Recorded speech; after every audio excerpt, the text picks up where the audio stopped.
Warren Buffett is universally regarded as the greatest investor of all time. Since purchasing a struggling textile manufacturer in 1965 named Berkshire Hathaway, he has turned Berkshire into a successful holding company worth more than $600 billion today. Berkshire Hathaway's stock price has more than doubled the return of the S&P 500 index since Buffett took over. Given the magnitude of his success, you would think Buffett has made hundreds or even thousands of successful investments as CEO. However, the majority of his results can be traced back to just a handful of investments. In this video, we're going to dive deep into 5 of Buffett's most successful investments, and most importantly, learn from his thought process to improve our own investing knowledge and skill.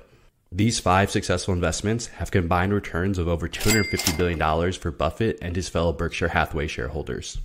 Before we get started with the analysis, I just have to say Buffett is personally one of my favorite investors to study. I am a proud shareholder of his company, Berkshire Hathaway, and have gone to his annual meeting in Omaha, Nebraska. I try to learn from his experience to replicate his investing framework in my job as an investment analyst for a large investment fund in New York City. On this channel moving forward, I'm going to be incorporating my own knowledge and investing skills from my job as a professional investor in order to help you become a better investor yourself. Anyone who follows Warren Buffett knows that he has avoided technology stocks throughout his entire investing career. He has repeatedly said that the rate of innovation inherent in technology companies makes it difficult for him to reasonably estimate the operating future of the company with a high probability. That is why it came as a surprise to many in the finance community when Buffett decided to buy Apple stock in 2016, first buying 10 million shares of the company. He has since gone on to add to that stake, eventually investing more than $36 billion in the tech company's shares.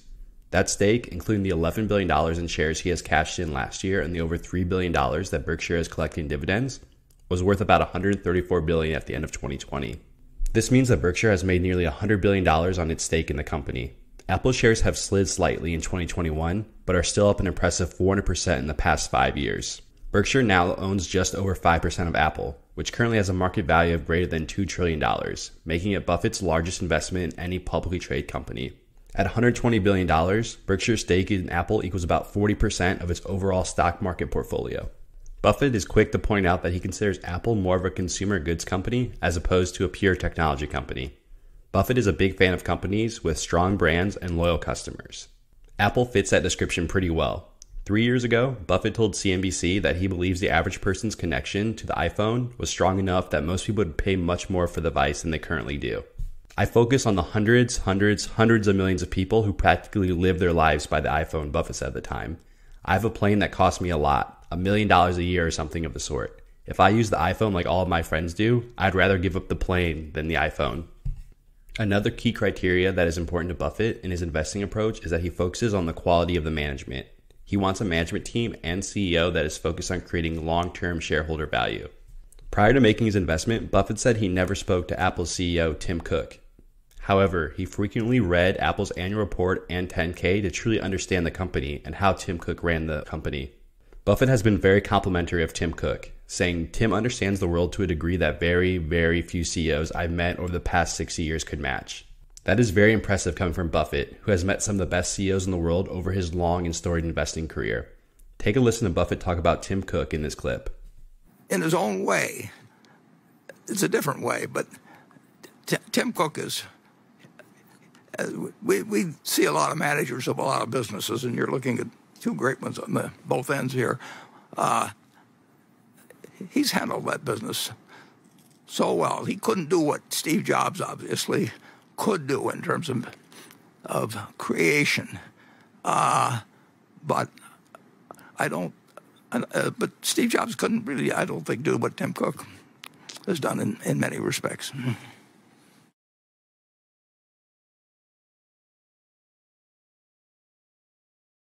Next on the list is Geico, which stands for the Government Employees Insurance Company. It is now a wholly owned business of Berkshire Hathaway, but it wasn't always that way. In fact, Buffett's history with Geico goes all the way back to the 1950s, even before he owned Berkshire Hathaway. Geico first came across Buffett's radar when he was still a business school student at Columbia under his professor and future employer, Benjamin Graham. In 1951, Buffett went down to Geico's offices on a Saturday, where the janitor let him in. The only other person working that day was Lorimer Davidson, who would later become the CEO of the company. Davidson agreed to meet with Buffett and generously explained that both the insurance industry and Geico's special competitive advantages. Geico was set up in a unique way for an insurance company. bypassing traditional agents to sell policies directly to consumers. In addition, Geico targeted only high-quality drivers such as government bureaucrats and professors. By selecting its market segment and not having to pay agents commissions, Geico was able to offer car insurance at a huge discount to other insurers while still earning a superior profit margin. Never being much of a fan of portfolio diversification, Buffett subsequently put half of his net worth into Geico stock. Buffett would make a quick 50% return in just over a year before selling his Geico stake to put the profits into a cheaper stock. That would prove to be a mistake, as the value of Geico stock rose nearly 100 times over the next 20 years. That taught me a lesson about the inadvisability of selling a stake in a wonderful company, Buffett said in his 1995 letter to shareholders.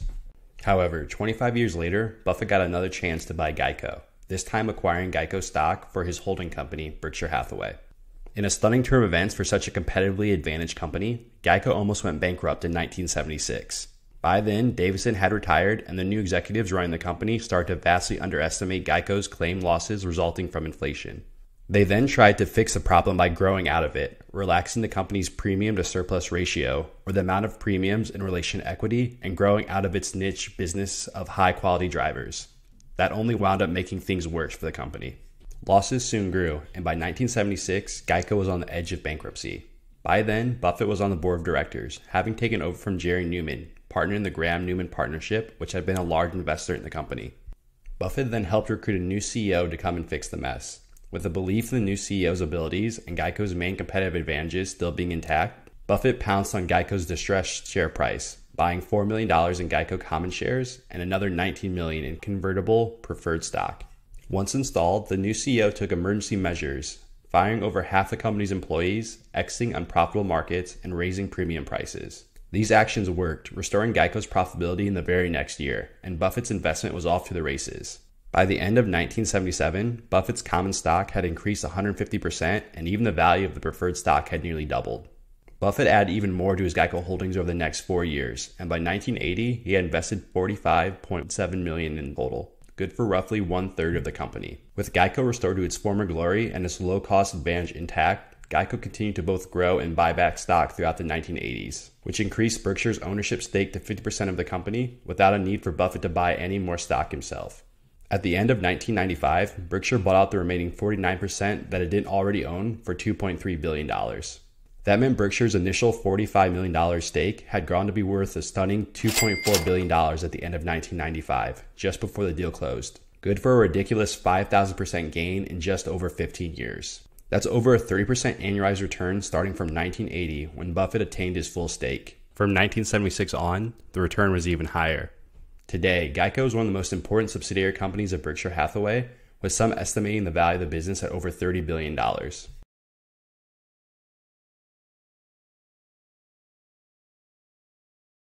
Third on the list is BNSF, arguably one of my favorite Buffett investments of all time. In 2009, Buffett's Berkshire Hathaway bought the remaining 77% of Burlington Northern Santa Fe, the nation's second largest railroad, that it did not already own, in a deal worth $44 billion. Buffett started purchasing shares of the company in 2007 and had built up a stake of over 20% of the company before he decided to purchase the remaining shares and the entirety of the company. Buffett considered this purchase an all-out bet on the future of America. One of 9 North American Class 1 railroads, BNSF has 41,000 employees, 32,500 miles of track in 28 states, and more than 8,000 locomotives. It has 3 transcontinental routes that provide rail connections between the western and eastern United States. BNSF and its chief competitor, the Union Pacific Railroad, have a duopoly on all transcontinental freight lines in the western U.S. and share trackage rights over thousands of miles of track. Buffett liked BNSF so much that he did something that he strongly dislikes and rarely does: issue stock in Berkshire Hathaway to fund an acquisition. The total consideration consisted of $15.9 billion in cash and $10.6 billion of newly issued Berkshire common stock. Berkshire raised approximately $8 billion in debt at the corporate level to fund the cash component of the transaction, along with an equivalent amount of cash on hand. In the 2009 Berkshire Hathaway annual report, Buffett said, "In the end, Charlie and I decided that the disadvantage of paying 30% of the price through stock was offset by the opportunity the acquisition gave us to deploy $22 billion of cash in a business we understood and liked for the long term." Warren Buffett has frequently said that his favorite holding period for an investment is forever, so it should come as no surprise why he would like a railroad. BNSF's history dates back to 1849. The railroad has been in business for more than 150 years and will likely still be in business 150 years from now. While shifting consumer preferences and technological advancements will change what products and materials the railroad will be moving, you can count on the railroad will still be used to move whatever products and commodities are needed by consumers and the economy at that point in time. While BNSF is a wholly owned subsidiary of Berkshire Hathaway and no longer trades separately on an exchange, some analysts' estimates have assigned a value of nearly $200 billion for BNSF. This is nearly 5 times what Buffett paid for the company just over a decade ago. BNSF's biggest competitor, Union Pacific, has a market cap just shy of $150 billion as of the production of this video. The reason why I like this investment is the simplicity of the business model. It doesn't take a genius to really understand the economics of a large railroad. Even with that being said, Buffett had the ability to focus on the long term and buy a great asset at a discount with this investment. That decision has paid off well, with the estimated return of this investment easily over $100 billion.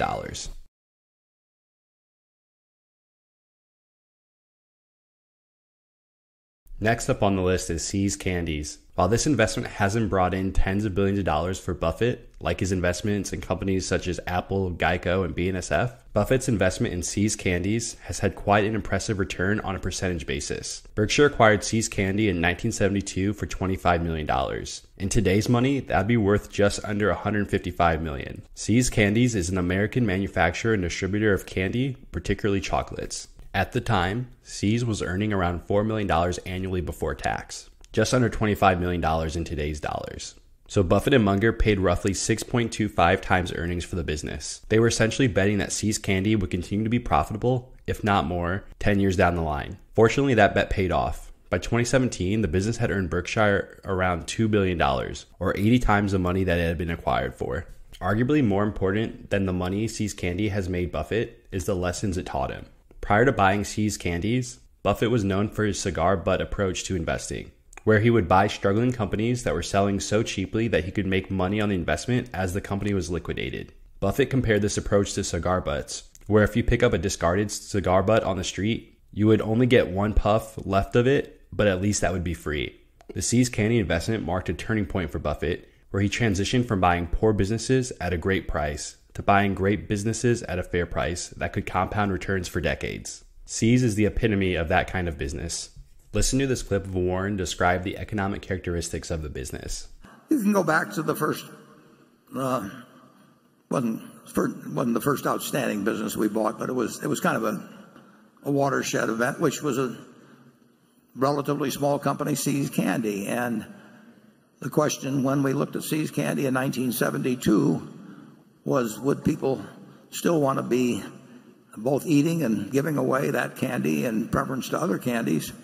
And it wouldn't be a question of people buying candy for the low bid. And we had a manager we liked very much, and we bought a business that was paid $25 million for it net of cash, and it was earning about $4 million pre-tax then, and we must be getting close to $2 billion or something like that pre-tax that we've taken out of it. But it was only because we felt that people would not be buying necessarily a lower price candy. I mean, it does not work very well if you go to your wife or your girlfriend on Valentine's Day, I hope they're the same person,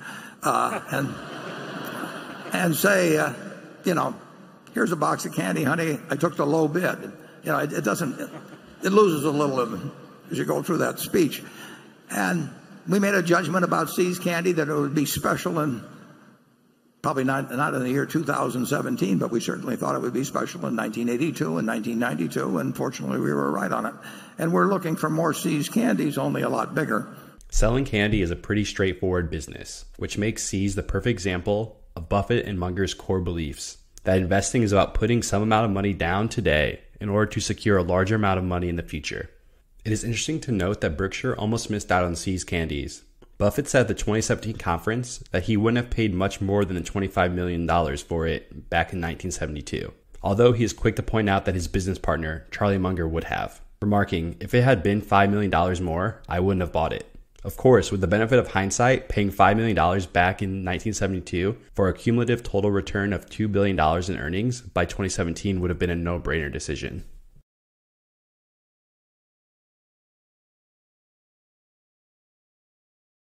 Number 5 on the list is Coca-Cola. Warren Buffett may be best known for his investment in Coca-Cola, one of the most iconic brands in the world. He bought more than $1 billion in Coca-Cola shares in 1988, an amount that was equivalent to 6.2% of the overall company. The purchase made it the single largest position in Buffett's Berkshire Hathaway portfolio at the time. While Berkshire's portfolio of companies has grown substantially since the 1988 purchase, Coca-Cola remains one of the largest positions in Berkshire's portfolio, more than 30 years later. The position is currently worth nearly $22 billion. But what made Buffett buy the stock when the stock was still reeling after the 1987 market crash? And why has he held on for so long? The stock market crash of 1987 created some attractive opportunities for long-term oriented investors, as all stocks were sold off with little regard to their fundamentals. Coca-Cola was an example. It was, and still is, the dominant company in the beverage industry. With over 500 unique brands selling in nearly every country of the world, it is truly a global company. Coca-Cola's iconic name, strong brand recognition, and global reach create a moat around its core soft drink product. A successful consumer-facing business builds the name recognition, the distributor network, and the retail relationships that protect it from encroachment by competitors. Buffett understood that no competitor was going to appear and take away Coca-Cola's market share and dominant competitive advantage. Coca-Cola's moat has continued to expand over the years as the company has steadily absorbed potential competitors and expanded into new trends through purchases such as vitamin water, green tea, and Dasani waters. Listen to Buffett describe Coca-Cola's brand power and his investment rationale in this clip. Coca-Cola sells half, roughly, of the soft drinks in the world, and soft drink consumption per capita goes up basically every year, and the per capitas go up. I mean, the capitas go up every year also. So you get these gains. Maybe they're 3% or 5% in units or 4%. It was 5% in the first quarter, but it was poorer than that. I think it was 3% last year. But you know, when you have half the world, and the world's population is growing at a little under 2%, and you're getting 3 or 4% from something that's as pervasive as soft drinks, you know, you're doing all right. Buffett's investment in Coca-Cola also demonstrates the power of one of Buffett's favorite investing concepts, share repurchases. Over the ensuing decade since his initial investment, Coca-Cola has used the cash the business has produced not only to pay healthy dividends, but also buy back stock and reduce the number of shares outstanding. This means that there are less shares outstanding of the company, and as a result, each share represents a larger ownership percentage of the company. This is the reason Buffett's original 6.2% stake in Coca-Cola has grown to 9.3% without purchasing any additional shares. Berkshire is now the single largest shareholder in Coca-Cola. It's safe to assume Buffett won't be selling anytime soon. So there we have it. These 5 investments helped Buffett produce over $200 billion in returns. What are the key takeaways we should learn from these investments? There are many, but here are my 3 favorites. 1. Focus on the long term. 2. Truly understand the economics of the business you are investing in. And 3. Buy businesses with strong competitive advantages. Thank you for watching. I hope you found the information useful and relevant. Talk to you soon.